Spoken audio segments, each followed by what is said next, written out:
पादोदकसेचनेन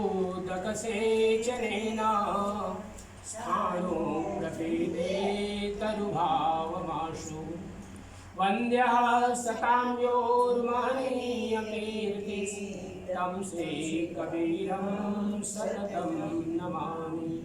तं श्रीकबीरं सततं नमामि।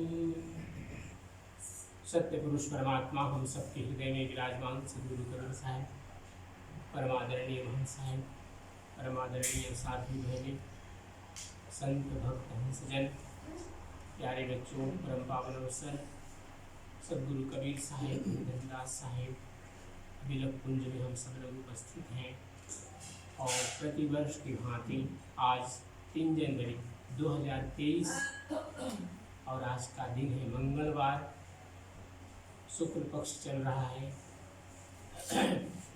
और पौष मास, पौष के बाद माघ का महीना आएगा।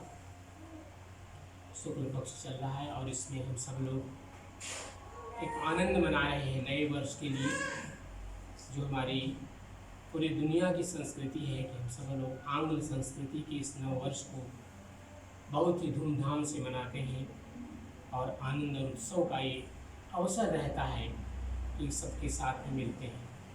लेकिन आपके इस पवित्र अभिलक कुंज में हम सब लोगों का मिलन होता है। परम श्रद्धेया सतलोक वासिनी माता जी की पुण्यतिथि है ना, उनका जन्मदिन के लिए आज अगर होते तो कितने होता उनका 90 ईयर। एक बहुत ही कहना चाहिए विशेष आज का ये दिन है।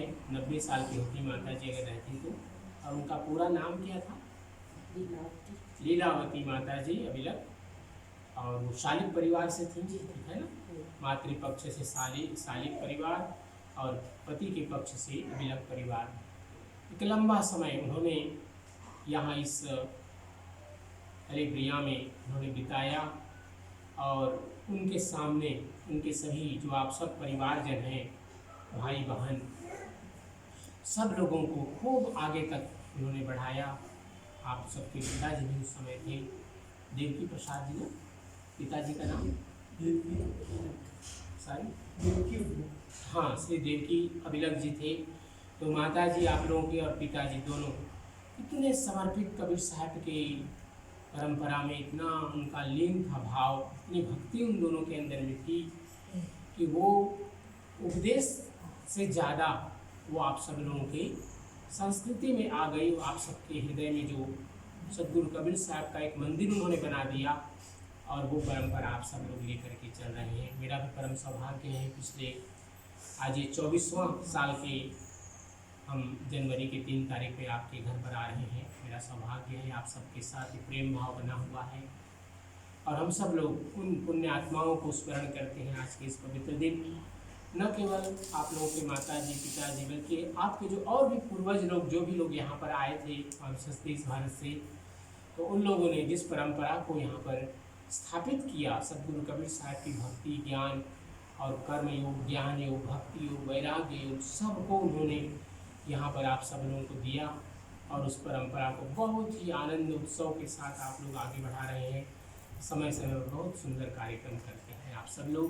संत लोग पधारते हैं, हजूर साहब पधारते हैं और भी बड़े बड़े महापुरुष जो भी भारत से आते हैं, आप लोग प्रयास करते हैं कि अवश्य उनका पदार्पण यहाँ पर हो, उनकी पधरावनी यहाँ पर हो। आप सब लोग उनका खूब सेवा सत्कार करते हैं, संतों महंतों को बुला करके। साल भर आप लोगों का कार्यक्रम सत्संग, भजन, चौका आरती होता ही रहता है। और यहाँ की जो मातृशक्ति है उनको विशेष धन्यवाद देना चाहता हूँ कि जो एकता के साथ आप लोग तैयारी करते हैं, पूजा का, भजन का, परोसना और भी जितनी भी सेवाएं हैं, अन्य बहुत कम जगहों पर इसी जो एक भक्ति आप लोगों के हृदय में देखने को मिलती है, क्योंकि आप लोगों ने जो पाया है उसको आप फैला रहे हैं अपने न केवल उपदेश के द्वारा बल्कि अपने कर्मों के द्वारा। तो एक व्यक्ति होता है जो अपने वचन से उपदेश देता है और एक व्यक्ति होता है जो अपने कर्म से उपदेश देता है। तो आप लोगों का कर्म ही उपदेश है, जिसको देख करके लगता है कि आप सब लोगों के हृदय में कितनी भक्ति है, कितनी श्रद्धा है सद्गुरु संतों के प्रति। और ये अनुपम है। आप सबको सद्गुरु की खूब आशीर्वाद मिले और आपका जो पूरा परिवार है इसी प्रकार भक्ति भाव से आगे बढ़ता है। थोड़ा चलते हैं आज के विषय को लेकर के, क्योंकि जीवन बहुत ही अनमोल है। कलिमे जीवन अल्प है, करिए वेग संहारे, और जब तक साधन ना हो सके केवल नाम आधार। हम सब लोगों के जीवन में जितना भी समय मिलता है, सोने के बाद, अपने दिन के जो नित्य कर्म आदि हम सब के बाद, हम सब लोग कुछ न कुछ नौकरी करते हैं, घर के काम करते हैं, और इसके बाद जो समय मिलता है तो सोचते हैं थोड़ा पूजा आदि करें, कुछ भक्ति करें, कुछ जाप करें सत्यनाम का, तो वो तो करते ही हैं। लेकिन साहिब कबीर ने कहा कि बड़े बड़े यज्ञ, पूजा, आनंदी चौका आरती और भी जो पूजाएं हैं, बड़े बड़े भले न कर सकें, लेकिन अपने कर्म को योग बना लें। कर्म को योग कैसे बनाएंगे? जब हम चलते हैं सद्गुरु का ध्यान करें, जब हम शयन करने जाते हैं तो उसके पूर्व, जब उठते हैं तब उसके बाद तो सद्गुरु का ध्यान कर लेते हैं। भोजन के समय देखिए हम लोग आचमन करते हैं तो उस समय सद्गुरु का ध्यान कर लेते हैं। कुछ पढ़ते हैं, जब हम गाड़ी पे, कार पे बैठते हैं तो हम लोग थोड़ा सद्गुरु का ध्यान कर लें, गुरु मंत्र का ध्यान कर लें।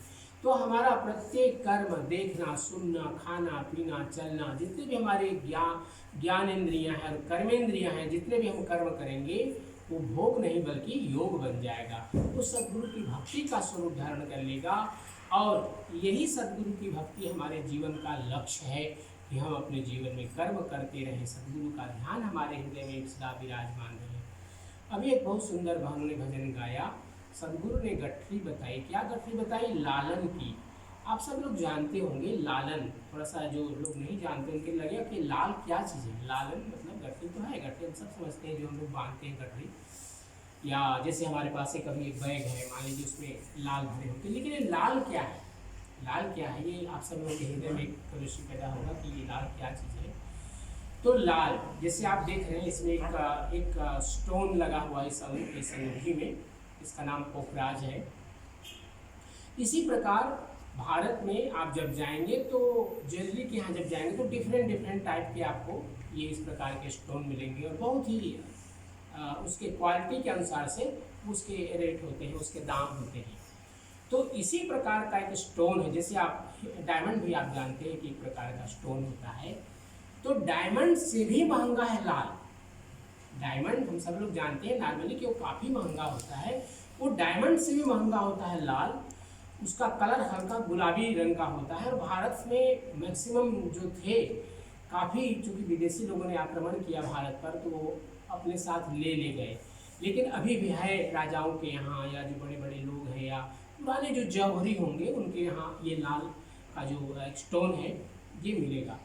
तो हमारे हृदय में, क्योंकि हम सद्गुरु को ध्यान कर रहे हैं, अभी जिस प्रकार से हमने भी एक भजन गाया कि सद्गुरु संतोष सद्गुरु अलख लखाया। अलख का अर्थ होता है लख, लख मतलब हम जिसको देख सकते हैं, अलख मतलब होता है जिसको हम नहीं देख सकते हैं। तो जब सद्गुरु की कृपा होती है हमारे जीवन में तो क्या होता है, सद्गुरु हमें क्या करते हैं, उस अलक्ष्य, संस्कृत शब्द अलक्ष्य हिंदी में, और उसको हम सामान्य भाषा में अलख कहते हैं। तो जो हम आँखों से नहीं देख सकते हैं, चर्म चक्षुओं से नहीं देख सकते हैं, सद्गुरु की कृपा से उसको हम देख सकते हैं। सद्गुरु कबीर साहब ने धनीराम दास साहब को क्या किया, वही अलख लखाया, क्योंकि सद्गुरु कबीर साहब ने धनीराम दास जी के सिर पर हाथ रखा। सिर पर मतलब यहाँ पर, ये जगह है ब्रह्मरंध्र, इसको हम कहते हैं ब्रह्मरंध्र का जगह है। यहाँ पर सहस्र पंखुड़ियों का ये कमल दल है यहाँ पर। लेकिन जब जीवात्मा, जब साधना साधक एक साधना करता है तो यहाँ से फिर अपने जीव को निकालता है, यहाँ से आत्मतत्व को निकालता है। शरीर उसी प्रकार पड़ा हुआ है, लेकिन यहाँ से जीवात्मा निकला। अगला जो पंखुड़ी है, अगला जो कमल दल है, वो असंख्य पंखुड़ियों का कमल दल है। तो ये जो असंख्य पंखुड़ियों का कमल दल है, और उसको पार करता है और जीवित अवस्था में सत्यलोक को पहुँचता है। तो धनीराम दास साहब को कबीर साहब ने यही किया, उनके यहाँ पर स्पर्श किया, उनकी जीवात्मा को दर्शन कराया सत्यलोक का। उन्होंने देखा एक सत्यलोक में सद्गुरु कबीर साहब विराजमान है, और एक सद्गुरु कबीर साहब उनके सामने विराजमान है। एक समय था, जैसे हम बार बार कहते हैं कि जितने भी अवतार आते हैं, जितने भी संत महापुरुष आते हैं संसार में, उनका एक समय निर्धारित होता है, क्योंकि क्षीणे पुण्य मर्त्यलोके विशन्ति। जब उनके कर्म पूरे हो जाते हैं तो उनको भी संसार से फिर वापस अपने लोक में जाना पड़ता है। सद्गुरु कबीर साहब एक लंबे समय तक लगातार लगभग 120 वर्षों तक उन्होंने अपनी लीला की। आज के 600 साल पहले उनकी लीला चली। कितने साल? 120 वर्षों तक लीला चली। उसके बाद साहेब जी का मगहर में अंतर्ध्यान हो गया। लेकिन अंतर्ध्यान होने के बाद फिर से हरिधर्मदास साहब को कबीर साहब ने दर्शन दिया, कबीर साहब ने जगजीवन साहब को दर्शन दिया, कबीर साहब ने गरीबदास साहब को दर्शन दिया। तो बहुत से संतों को सदगुरु कबीर साहब ने दर्शन दिया। कैसे दिया? इसलिए कि हमारी भक्ति का जो एक चुंबकीय शक्ति है, मैग्नेटिक पावर है, वो हमें सदगुरु से जोड़ता है। और सदगुरु हमारे सामने आते हैं तो उनका शरीर तो पंचभौतिक नहीं है, वो सदा ही विराजमान है। किस रूप में? पंचभौतिक के रूप में, अलग अलग रूप में। तो जब हमें दर्शन देना होता है तो वे 5 तत्वों को जोड़ते हैं और एक स्वरूप का धारण करते हैं। उनका स्वरूप कैसा है? पीताम्बरे शोभितम आले हृदय विशोभमान तिलकम भव्यानंदम सुंदरम। वो साहेब जी उर्ध तिलक किए हुए हैं, उनके सिर पर ताज है, गले में शैली है और उसके बाद चंदन तुलसी की माला पहने हुए हैं सदगुरु कबीर साहब। श्वेत वस्त्रों में है और गौर वर्ण है, वो ध्यानस्थ है, पद्मासन में विराजमान है। ऐसे सदगुरु हमें दर्शन देते हैं। कब? जब हमारी साधना परिपक्व होती है। तो हम सब लोग उसी मार्ग पर चल रहे हैं, भक्ति के मार्ग पर चलते हुए, सदगुरु के बताए हुए मार्ग पर चलते हुए जब गुरु कृपा होती है तो अलग का दर्शन होता है। परम प्रकाशक पुंज ज्ञान घन, घन कहते हैं बादल को। और ये जो बादल हैं क्या करते हैं? आकर के वर्षा करते हैं संसार में, जो हम लोग जिस बादल को देखते हैं। और उससे न केवल पृथ्वी अपितु जितने भी जीव जंतु हैं, प्राणी हैं, चर और अचर, जड़ और चेतन, सभी को तृप्ति मिलती है उस वर्षा के जल से। क्योंकि पानी का जो एक वर्षा है और एक है जो हम अपने किसी पाइप के द्वारा सिंचन करें या फिर एक लोटा भर करके पानी हम सींचे पेड़ों को, पौधों को, तो कहते हैं ना कि रेहट 12 मास, वर्षा बरसे एक घड़ी रेहट 12 मास। रेहट जो है एक प्रकार का यंत्र है, आप देखोगे टेलीविजन पर, कभी कभी फिल्मों में दिखलाते हैं, गांव का जब दृश्य देते हैं तो रेहट क्या करता है? कुआं में लगा होता है, तो कुआं से पानी भरता है और ऐसे ऐसे चलता है और आगे जाकर के पानी को गिराता जाता है, फिर कुआं में जाता है, फिर ऐसे पानी, उसको रेहट कहते हैं। लेकिन जब वर्षा होती है तो रेहट 12 महीना चलता रहे, लेकिन वो तृप्ति नहीं मिलती जमीन को, पृथ्वी को, जो एक घड़ी के वर्षा से, कल देखिए कितनी तेज वर्षा हुई, अच्छा सा पूरे देश को वर्षा का एक तृप्ति मिली। बहुत दिनों से हम लोग वर्षा की प्रतीक्षा कर रहे थे। तो सदगुरु का स्वरूप कैसा है? परम प्रकाशक, वो सबसे अधिक प्रकाश, जो सूर्य को भी प्रकाश देते हैं। सूर्य अपने आप में प्रकाशित नहीं है, सूर्य को भी कहाँ से प्रकाश मिलता है? सत्य पुरुष परमात्मा से प्रकाश मिलता है।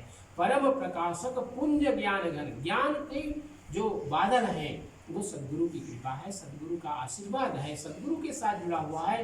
सदगुरु क्या है? परम प्रकाशक पुंज ज्ञान घन, और वो घट भीतर दर्शाए, जो हमारे घट के अंदर, क्योंकि इस घट के अंदर भी सारी सृष्टि है जो बाहर दिखाई देती है, वो सारी की सृष्टि यहाँ पर अंदर में भी दिखाई देती है। जो हम बाहर संसार को देखते हैं वो सारा का सारा संसार हमारे शरीर के अंदर में विद्यमान है। लेकिन वो कब हमें ज्ञान होता है, कब उसके बारे में हमें जानकारी मिलती है? जब सदगुरु की कृपा होती है। क्योंकि वेदों ने तो कह दिया, नेति नेति, उस परमात्मा का बखान करना।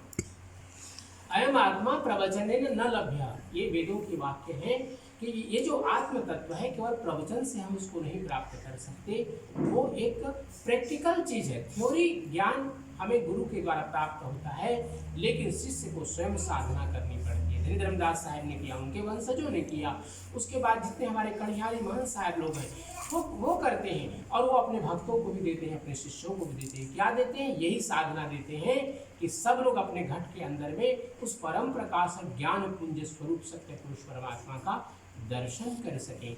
यही हम लोगों की यात्रा है, और इस यात्रा में हम सब लोग चल रहे हैं। किसी की यात्रा थोड़ी धीमी है, कोई साइकिल से चल रहा है, कोई पैदल से चल रहा है, कोई कार में चल रहा है, कोई बस में चल रहा है, कोई ट्रेन में, मेट्रो में चल रहा है, कोई हवाई जहाज से चल रहा है, कोई रॉकेट से जा रहा है, कोई मिसाइल से जा रहा है।